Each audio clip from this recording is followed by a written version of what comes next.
दोस्तों, गौतम बुद्ध की एक प्रचलित कहानी जिससे सीखने को आपको बहुत कुछ मिलेगा, तो आप यह कहानी ध्यान से सुनिए। गौतम एक दिन सुबह सुबह सभी शिष्य बुद्ध के प्रवचन सुनने के लिए एक साथ बैठे हुए थे। कुछ देर बाद बुद्ध अपने साथ एक रस्सी लेकर आए। तथागत के हाथ में रस्सी देखकर सभी शिष्यों को हैरानी हुई।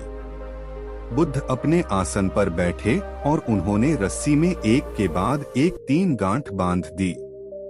इसके बाद उन्होंने शिष्यों से पूछा कि क्या ये वही रस्सी है जो गांठ बांधने से पहले थी। इस प्रश्न के जवाब में एक शिष्य ने कहा कि तथागत, इसका उत्तर थोड़ा मुश्किल है। ये हमारे देखने के तरीके पर निर्भर करता है। एक तरह से तो रस्सी वही है, इसमें कोई बदलाव नहीं है। एक अन्य शिष्य ने कहा कि अब इसमें 3 गांठें लगी हुई हैं, जो कि पहले रस्सी में नहीं थीं। इसे बदला हुआ भी कह सकते हैं। कुछ शिष्यों ने कहा कि वास्तव में मूल रूप से रस्सी वही है, लेकिन बदली हुई दिख है, लेकिन इसका मूल स्वरूप बदला नहीं है। शिष्यों की बात सुनकर बुद्ध ने कहा कि आप सभी सही बोल रहे हैं। अब मैं इन गांठों को खोल देता हूँ। ये बोलकर बुद्ध रस्सी के दोनों सिरों को खींचने लगे। बुद्ध ने पूछा कि क्या इस प्रकार रस्सी की गांठें खुल जाएंगी?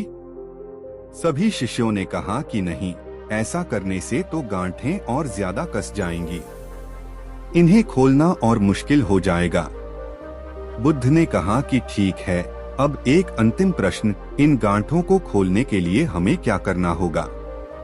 शिष्यों ने कहा कि हमें इन गांठों को ध्यान से देखना होगा, जिससे हम जान सकें कि इन्हें कैसे लगाया गया है। इसके बाद हम गांठें आसानी से खोल सकते हैं। बुद्ध इस जवाब से संतुष्ट हो गए और उन्होंने कहा कि ये सही बात है।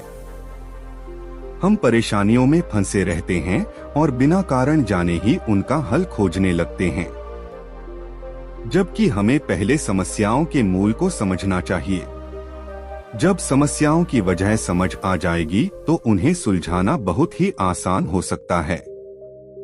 तो दोस्तों, इस कहानी से आपको क्या सीखने को मिला, हमें कमेंट करके जरूर बताइए और इसी तरह की कहानी सुनाने के लिए इस चैनल को भी सब्सक्राइब जरूर कर लेना। मिलते हैं दूसरी कहानी में।